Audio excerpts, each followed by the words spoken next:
Welcome to the How of Business with your host, Henry Lopez, the podcast that helps you start, run, and grow your small business. And now, here is your host. Welcome to this episode of the How of Business. This is Henry Lopez. I've got two special guests today. Megan Bennett, welcome back on the show.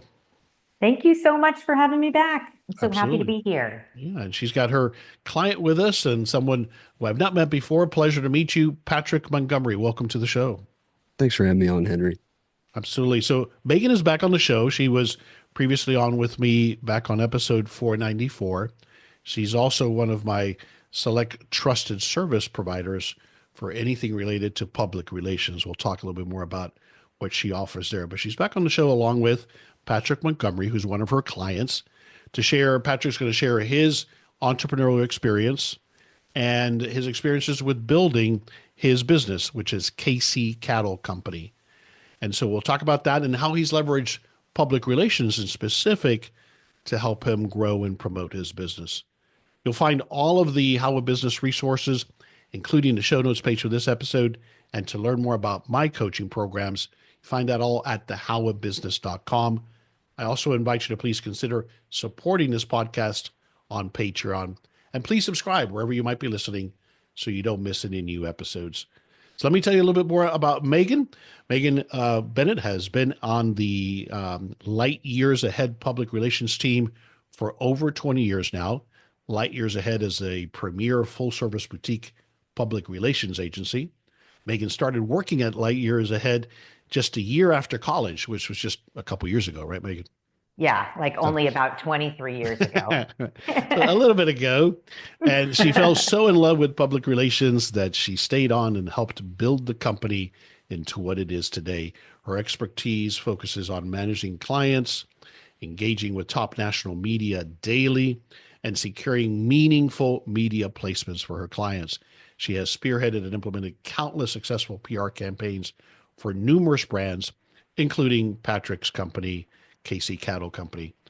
And again, as I mentioned, she was previously on episode 494.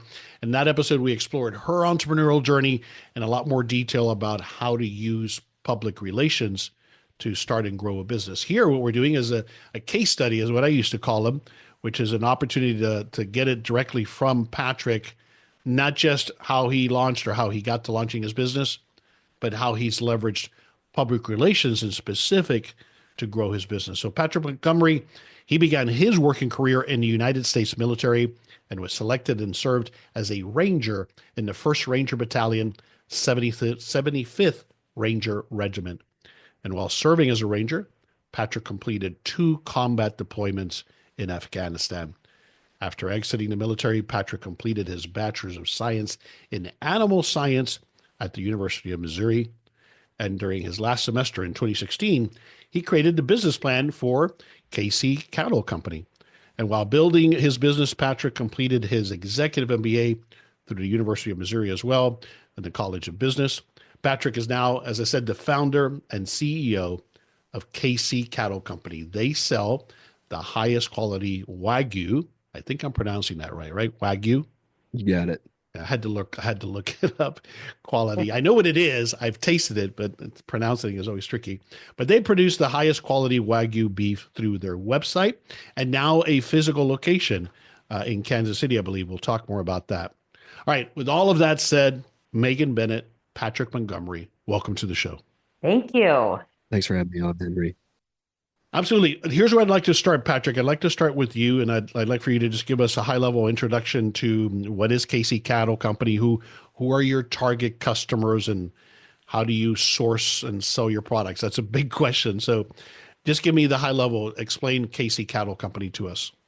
Yeah, I'd say probably the 30,000-foot view and where we got our start, and really kind of the brain baby I had while doing my undergrad was I noticed this huge gap between the 1% of the population that raises the food for the other 99% to consume, and not only the other 99%, but also about 60% of the world.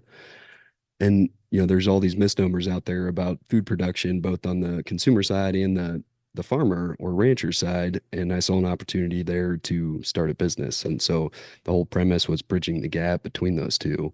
And why Wagyu? In 2016, when I was starting the company, there was maybe 2 that were selling Wagyu beef online, Interesting. and I saw a huge opportunity because there's just a very palatable difference in Wagyu beef versus what you buy at the grocery store. Can you briefly explain? I know why. Obviously, I haven't read your website, but why is there such a difference in taste and quality? Yeah, that's a great question, Henry. So we probably the most common question we get, what is Wagyu beef?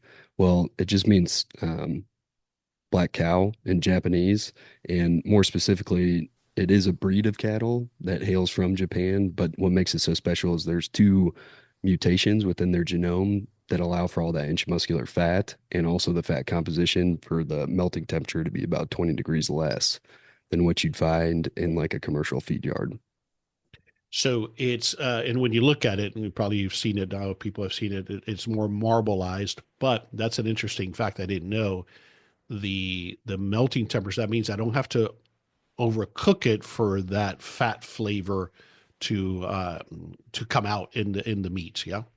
Yeah, exactly. The Japanese are actually getting real big on testing the genome of that fat composition. How quality is the fat? Not just how much is there, but how quality is that fat composition. It's pretty interesting to pay attention to. And because it's that fat is interwoven into the meat, it's not just like the traditional fat on the outside of it. That's what enhances the flavor, right? Correct. So there's what's called seam fat, which is what you're talking about, that gristly, hard to chew, really gross stuff. And then there's intramuscular fat, or marbling would be the layman's term. And that is what we grade beef on, not only here in the United States, but globally, is that intramuscular fat. Yeah. So now I'm salivating, by the way, just so you know, for those of you who can't see. So who is your target customer for this beef?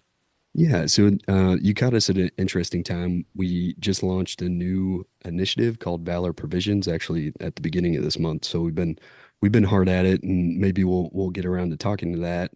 But for the Casey Cattle Company side, it is an expensive product. So we have a lot of occasional buyers. We have a lot of very wealthy household incomes that consume our product on a regular basis. It's all they eat.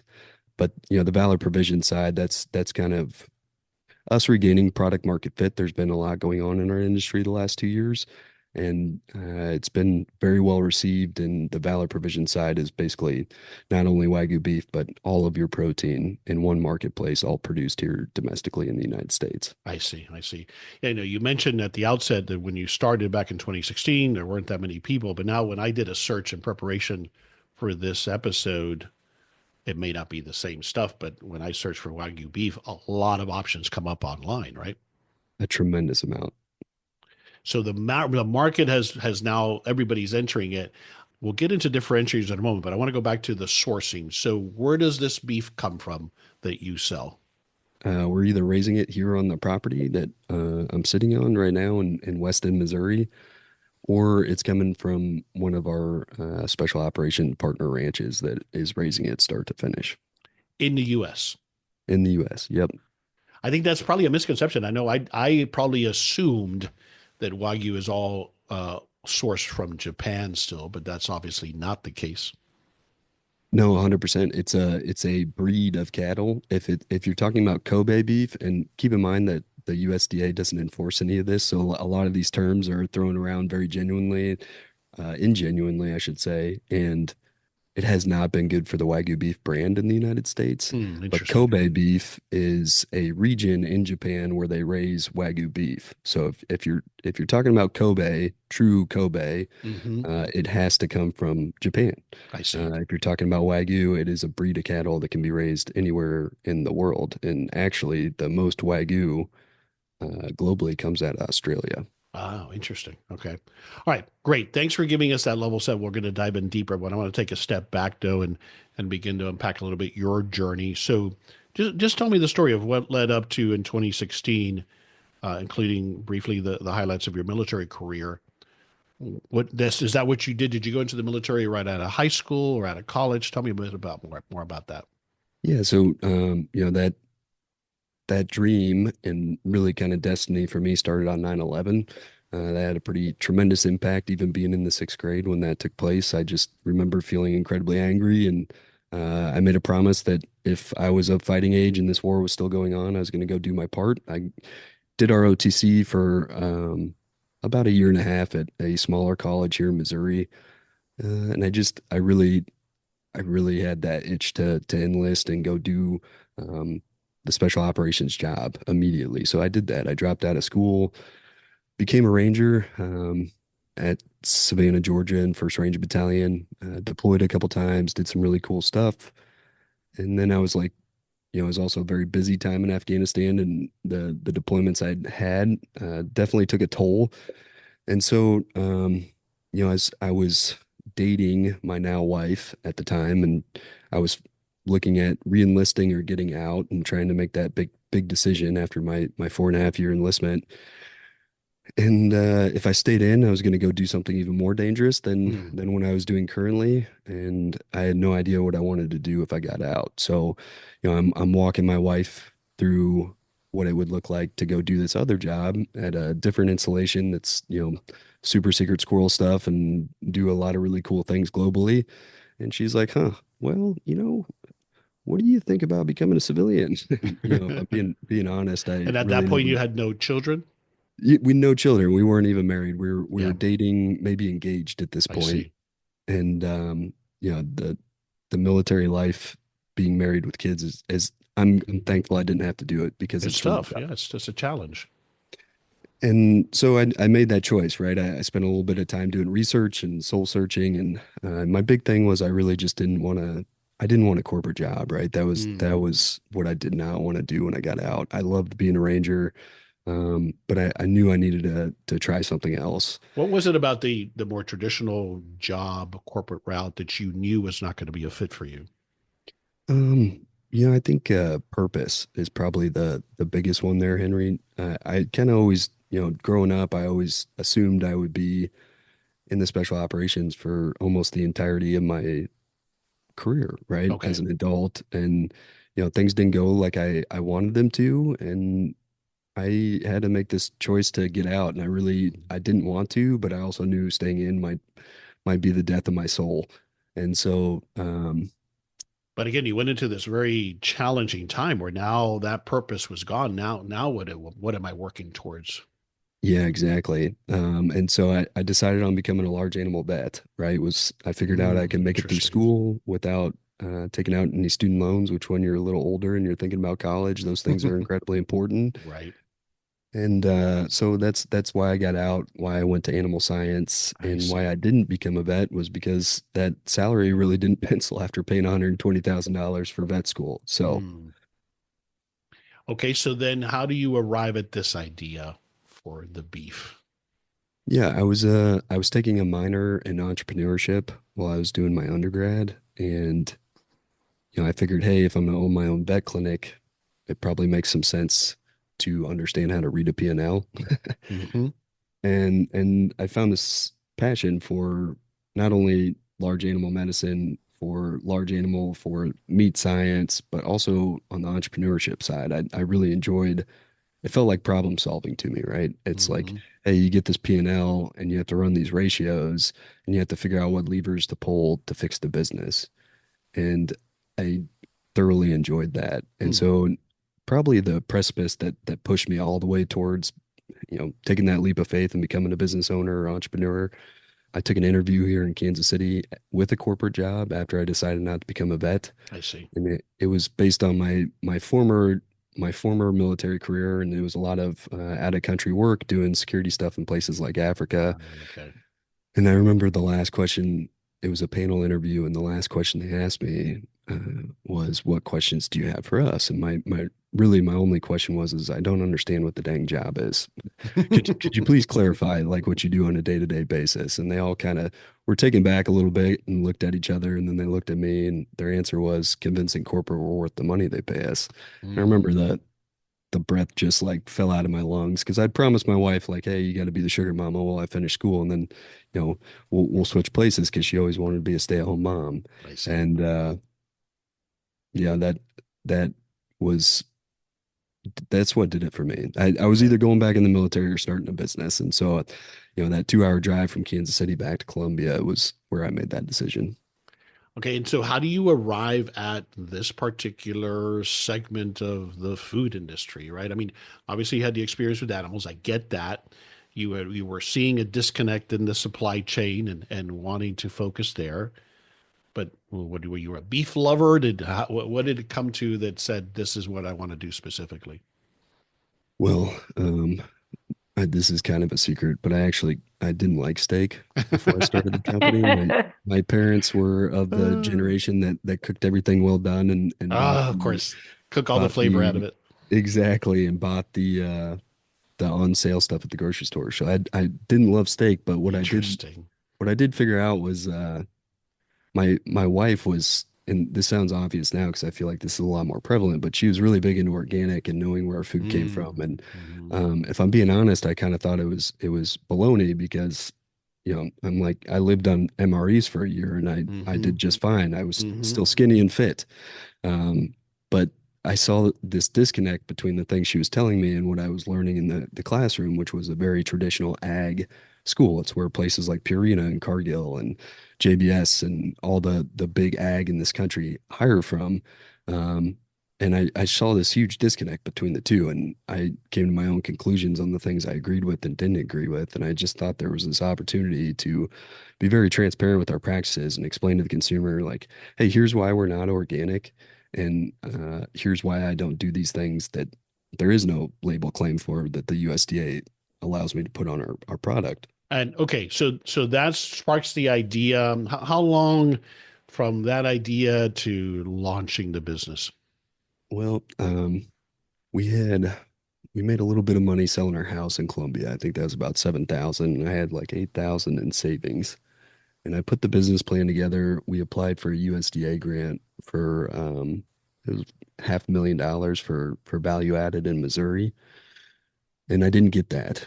Hmm. And I remember going to my first Wagyu auction about 4 hours away. My wife told me, like, hey, we live on a quarter acre in Columbia, don't buy anything.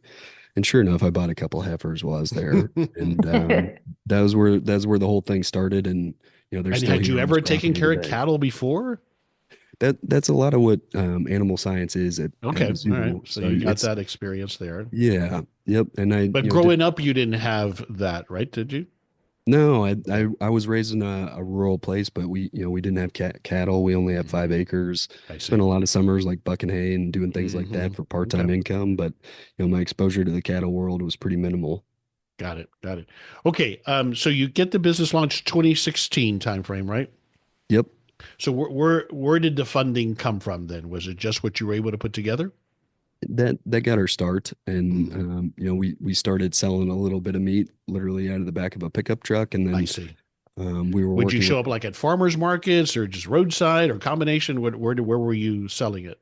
we started selling. We basically, I mean, I told this story from the second I decided to do this on social media, and so it was a lot of guerrilla marketing on Facebook, and Instagram was just becoming a thing at that point. And from the day I decided to start, I was telling the story on Facebook mostly, and it was very long form conversations delving into my military experience, why I decided to start this company, what Wagyu beef was, why it tasted different, and we pretty quick. I think the first post I put up got shared like 450 times on Wow. Facebook, Wow. and I just pretty quickly identified that marketing was definitely my strong point, much more Hmm. so than operations.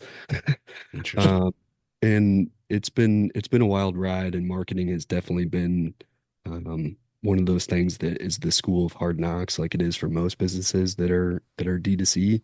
But we were literally putting up a social media post. People would send us a message on there. I'd go meet them at their house. They'd buy, I think we had like a 5 steak minimum, and that was where we got our start in 2017. Yeah.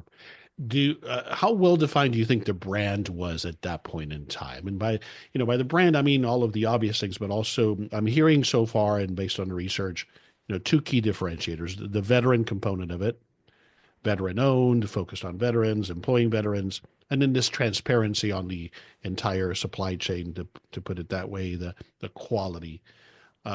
Were those things clearly defined for you that that's how I'm going to differentiate, or what else was there at that point? Not at all. I think if I would have actually known what it was going to take to get this business where it is You would not have today, done it. Yeah. I don't think I would have ever done it. But luckily I Yeah. was young and dumb and naive. And, But the I'll interrupt you there because it's such a huge takeaway, Patrick. That is often the more we know, the more we can find reasons why it'll fail, right? And when you just don't know any better, you move forward, right? And with courage, as you did, and then you get a couple breaks, and here you are, right? But 100% it's that that sheer age. work effort and getting out there. That's the other key thing that I'm gathering so far from your story is so often people, A, are not willing to start small. B, you got out there and made it happen. Well, I was definitely always a strong ranger, not necessarily always a smart ranger. Yes. Getting out there. All right. So, speaking of marketing, since we're on that topic, when did you bring in Megan and public relations as part of your outbound marketing efforts?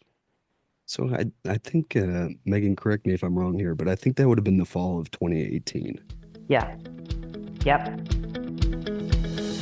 This is Henry Lopez with a brief break from this episode to tell you about our sponsor and friends at Federated Computer, who are changing the way businesses buy software. We all need software to run our business, but the best business software doesn't have to cost thousands of dollars each month. The typical Federated Computer customer saves 75% or more on their software bill and gets great software, top-notch customer service and support, and a software solution that is uniquely installed for your business without any surveillance or breaches of privacy. For example, if you use Google for email, Salesforce for CRM, Slack for team chat, ListMonkey for customer communications, and Airtable for data management, with a team of 10, you could save $9,000 per year on software costs by switching to Federated Computer.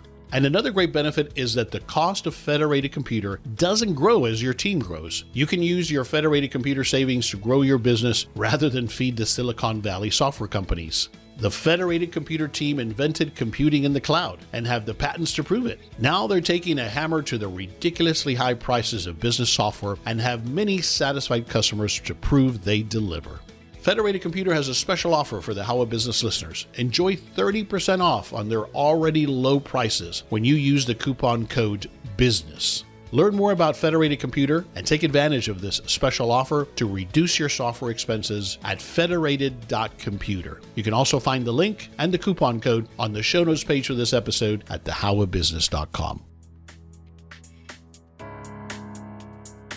How did you figure out that you needed that level of help? I'd kind of, well, there's a couple things there. First being we were blowing through steaks, but we were 70% of when you harvest an animal is what we call trim in the industry. It's the things you turn into ground beef and burger patties and, further processed stuff.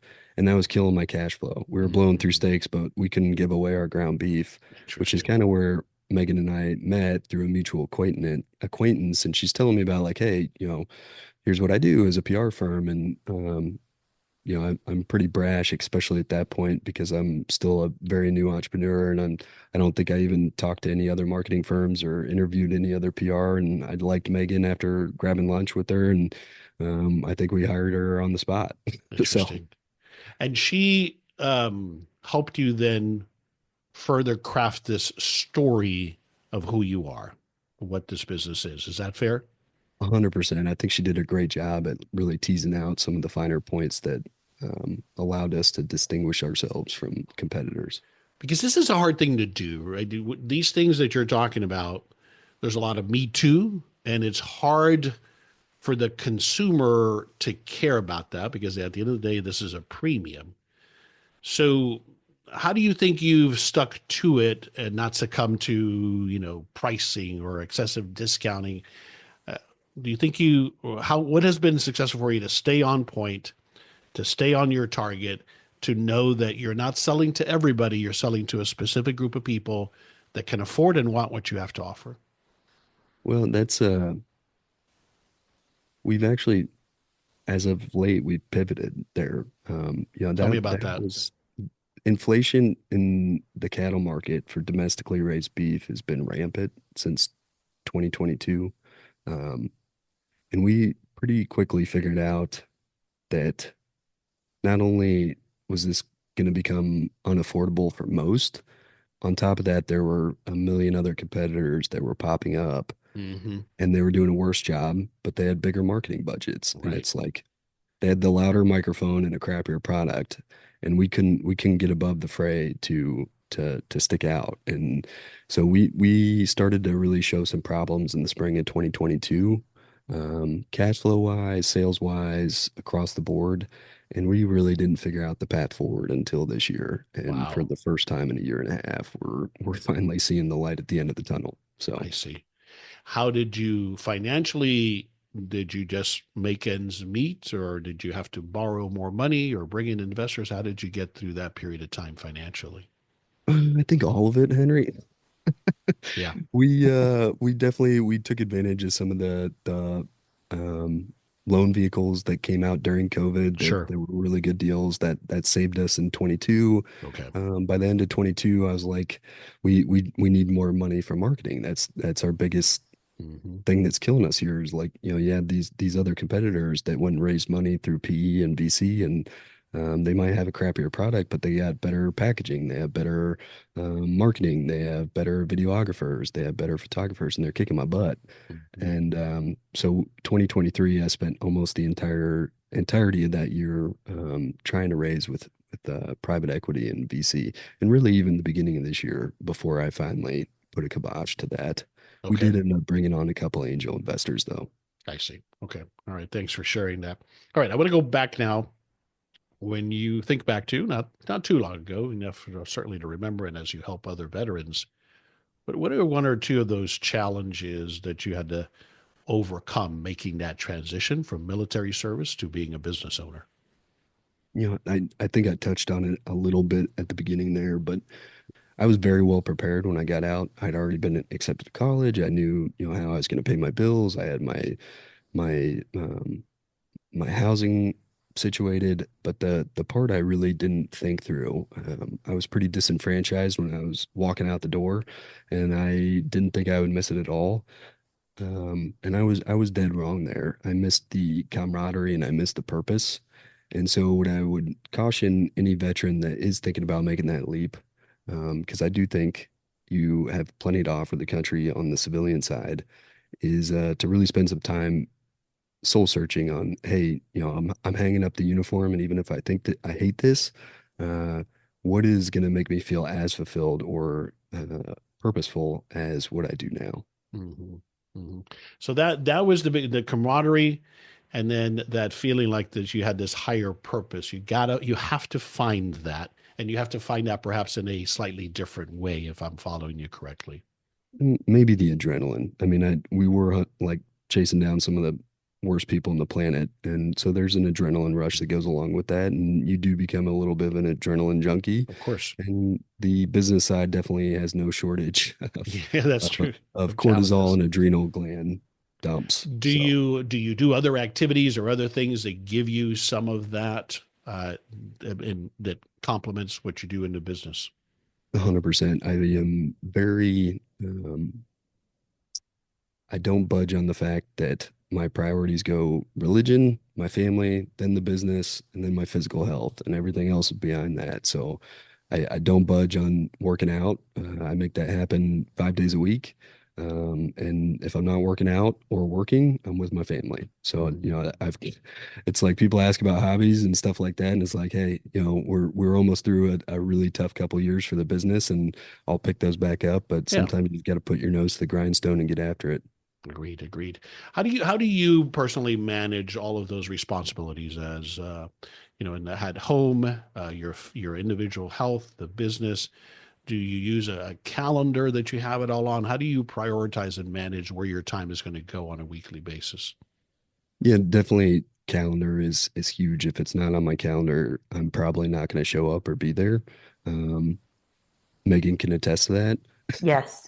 But it's that's probably the biggest, but the second wouldn't necessarily be a tool, but I'm gonna go a little bit of the opposite of the Jocko Willink philosophy here, and it's to make sure to give yourself grace. If you're becoming a business owner and you're a parent, or even if you're not a business owner and you're a parent and you're working hard and all these other things, it's like, man, you're gonna screw it up. And make sure to give yourself grace, because that's the only way you're going to be able to persevere. I think that's important in business in particular, because I think the assumption is that we're supposed to get everything right, make every decision correctly. And that's not the case. Hopefully we make more right decisions than wrong, but we just have to have the courage and then give ourselves grace, let ourselves off the hook when we make a mistake and move forward. What do we learn from it and move forward? Is that fair? 100%. Yeah. Yeah, you're going to screw it up, and sometimes those failures are where your best next idea will come from. Yeah. From a marketing PR perspective, what if you were starting over, what might you do differently? I definitely spend more time figuring out what our competitive advantage was. You asked about the veteran aspect. We really didn't figure that out until 2018, 2019. It's like, hey, I had this marketing seminar. This gentleman went around the room, all very successful CEOs except for me. I was invited as a guest. And, what's your competitive advantage? And you got the stereotypical buzzer type answers. It's our customer service, it's our price, it's our logistics, it's our, X, Y, and Z. And, the guy's patient and lets everybody finish. And at the end of it, he goes, no. These are all the things you have to do in today's world of Amazon and Walmart and big business to survive, because that's what you're being compared to. Your competitive advantage has to be different than that, and it has to be more meaningful. And that I don't I don't think I teased that out until, 3, 4 months later, but I jotted it down on my notes that like the veteran owned, we have to be about something bigger than just, Yeah. Organic or premium beef and that's really what resonated a lot with our customers. It's just the values that we stand for. Well said. Well said. Megan, I'd like to come to you. How have you helped him get that differentiation out, get that story out? Yeah, I mean, when I first met Patrick, to me, that was the hook, is that it was veteran founded, veteran employed. That's what made it different than other products that I'd worked with in the past. And so we really ran with that more than anything, is that it's somebody that's a veteran that started this company and used, his methodology and his practices to create this line, and that there was nothing better. There's no steak better that you've ever tried in the country than this. And really at the time, people didn't know that much what Wagyu was. Right. And so with the veteran angle, the Wagyu angle, and the fact that it tasted so much better and was so much more high end, and you're supporting veterans when you're buying this product because it's veterans work for the company. It was just a pretty easy way to get press. But I mean, obviously, the food spoke for itself too. People would try it and be like, oh my gosh, this is so amazing. So like what we were pitching was actually something that was incredible.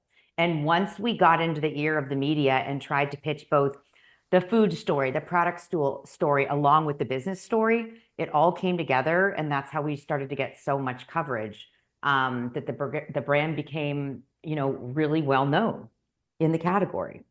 Did you have you been leveraging, this is always a challenge for business owners and also with branding. Do I put him as the face of the brand, or is it the logo, or is it the team? What strategies have you employed there? Have you led with him as the face of the business? Yes, absolutely. We have used Patrick as the face of the business, and that has really helped as well, because there are some brands where there isn't a face of the business. And so the story is just not as compelling. But all the struggles that he went through in the military and losing his brother-in-law and just like his entire story is what sold the products. I think if he wasn't the face behind it, we would not have had the success that we did. And so give me a little bit more about, this is an example of how you help clients get out there, get the PR out there. Here's a question I have for you, that because I think it's still, as you and I explored on our last episode together, is the difference between marketing and PR and how they work together. Give me just a brief highlight on that. Explain that. Yeah, I mean, I always say that public relations is the best bang for your buck, because you might spend a certain amount for a monthly retainer for us to pitch you to editors. And basically what we do is we get products into their hands and get them in interviews for our clients. And we don't ever send anything unsolicited, but we really target the media that matters and send a very compelling story to them. And then we get them products and we do extensive follow-up until they cover it.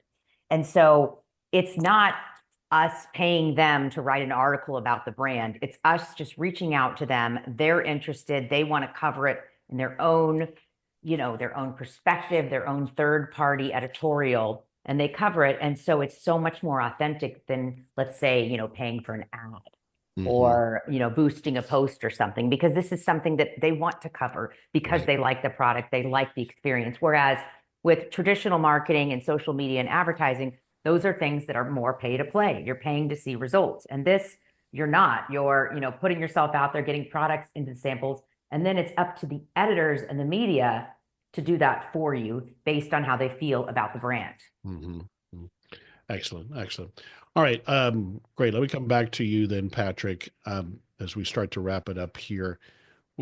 You opened recently a retail location as well, right? When did that happen? We opened the retail store in 21. Okay, so quite a while back. Why did you decide to have a physical location as well as online? Shipping a perishable product, especially when you're small like we are, is expensive. And so, we have a huge demographic that wanted to support here in Missouri and Kansas. And so that brick and mortar was twofold. We could offer cheaper prices because we weren't shipping. And it's also a chance to interact with the brand. So, we do actually a lot of cook food and cooking classes and I see. drinks and things like that. So you're not only just buying some beef, but you're also kind of getting this like cowboy vibe of the beef is honestly kind of secondary. Most of the people that walk in off the street, they're buying a cocktail and they're trying the world famous hot dog, and they're interacting with one of our employees that works there and at the ranch and can kind of tell the story about what makes the beef so special. It's a lot of storytelling. Yeah, you're creating now a complete experience, and you're getting that direct feedback from your target customer, which is nothing more valuable than that. 100%. Megan, another, I think, misconception people have, business owners, small business owners have about PR, and is that it's a one-time thing. It's that press release that I do when I launch my business. How are you planning to, hopefully, continue to work with Patrick to continue to get that story out there? Yeah, and it can't just be a one-time thing unless, I'm promoting an event that's happening one time. It has to be constant because companies are always evolving and changing. Patrick has new product introductions, new things he wants to promote. And so that's why every week we come up with a different compelling angle or pitch to send to the media, whether it's about a new product, whether it's about something that he's doing, whether it's just to profile him as an entrepreneur. You have to continue spinning the story to continue building brand awareness. If you just do a one-time thing, the momentum will not keep going, And so that's why it's important to keep PR continuous so that you can keep spinning the story. And as the company changes, you can relay those messages to the media as well. As one of my trusted service partners, I know that your pricing is in alignment for small business owners. Yes. So if somebody who's listening is interested in talking to you a bit more about what you do and how you might be able to help them, how do they contact you? All they have to do is look at our website, lightyearsahead.com, and go to the Contact Us page, or you can just email me at Megan, MEGAN, at lightyearsahead.com, and I promise I will get back to you. Excellent. Patrick, what's next for Kansas City Cattle Company? What's the next big thing this coming year? Well, we're currently in the throes of our 2 months of busy season. We like to call it our Super Bowl season. And because of the holidays, I'm assuming. Because of the holidays, yep. So Cyber Monday was yesterday. That was a smashing hit, and we are working on getting those orders out. But the really the big focus come January is going to be on Valor Provisions and what that means and stands for. So tell me a little bit more about that. Yeah, there's some crazy things happening in the ag world where we are outsourcing a lot of our protein production to other countries, and you're seeing the family farm shut down at the most exponential rate we've ever seen as a country. And Valor Provisions is our attempt to stave that and provide a viable alternative to the people out there in the United States that are raising protein the right way and get it to the end consumer in a convenient way and be the marketing and operations for these smaller protein purveyors so they can keep their doors open and make some money. Got it. Got it. All right. Excellent. Thanks for sharing all of that. I'm always looking for a book recommendation. Is there a book that comes to mind, Patrick, that you would recommend? Yeah, my go-to for that question is normally Once an Eagle by Anton Meyer. What, at a high level, why did that book have such an impact? Why do you recommend it? It is a military book, but I think more importantly, it teaches you more so than any of the buzz name authors that are out there what a good leader actually looks like, which is probably the most important part of being a successful business owner once you pass the sole proprietorship and start bringing on employees. I got to think that that's one of the things that did translate for you from your military career and experience to being a business owner. Is that fair? It's definitely fair. What else? Is there anything else that stands out to you? Like, that, as it turns out, that I learned in the military, I'm applying and using in my business today. Yeah, adaptability would be the second one. Megan's Adaptability. this one quite a bit, but when that first round goes past your head, you got to be able to adapt, even if you had the best plan in the world. And it's the exact same way in business. If I look at that business plan I made in 2016, I laugh because we've become so many different things since then. Well said. Love it. All right, we'll wrap it up. What's one thing, Patrick, you want us to take away from this conversation that we've had? If I'm someone who's thinking about starting a business or maybe an existing small business owner, what would be one thing you want us to take from this conversation?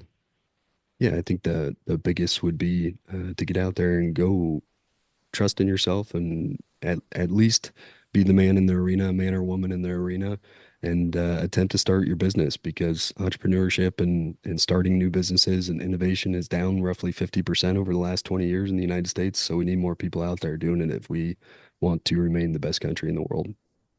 Love it. Megan, I'll ask you this.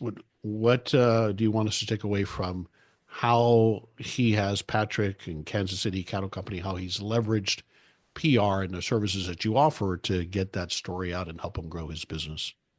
Yeah, I mean, I just think that the power of PR has been so important for this specific client, for Patrick, because after months and months of doing stuff, we got such a big hit that products got completely sold out. And just my advice is to stick with it, stick with the PR. If you have a small budget, spend it on PR to start, because that's how you're going to build the brand awareness, and that's how people are going to know who you are and learn more about the education of your product. I just think it's something that's really important as any entrepreneur builds a business, is to get the brand messaging out there. Agreed. And tell us your website again, Megan. lightyearsahead.com. Patrick, it's kccattlecompany.com, correct? That's it. And I'll definitely second what Megan said. As far as best ROI we've had on, I know she doesn't consider herself marketing because you have to have a D2C business that's online and have a really cool story to tell, but she has hands down been our best ROI for marketing. Wonderful. Wonderful. Excellent. Thank you. Excellent. Well, listen, very aware of you to look at that. I mean, the pivots that you've had, like you said, that adaptability, that has really shown through. A lot of business owners either get paralyzed or stuck or are afraid to make those critical changes.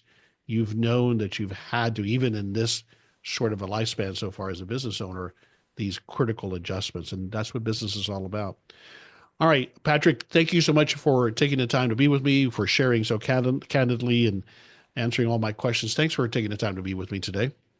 Thanks for having me on, Henry. Megan, as always, my pleasure working with you. Again, Megan is my trusted service provider for public relations, but thanks again for coming back on the show. Oh, thank you so much. It's always a pleasure to be on your show, Henry. We really appreciate it. This is Henry Lopez, and thanks for joining me on this episode of The How of Business. My guests today again are Megan Bennett, and Patrick Montgomery. I release new episodes every Monday morning, and you can find the show anywhere you listen to podcasts, including the How of Business YouTube channel and at my website, thehowofbusiness.com. Thanks for listening. Thank you for listening to The How of Business. For more information about our coaching programs, online courses, show notes pages, links, and other resources, please visit thehowofbusiness.com.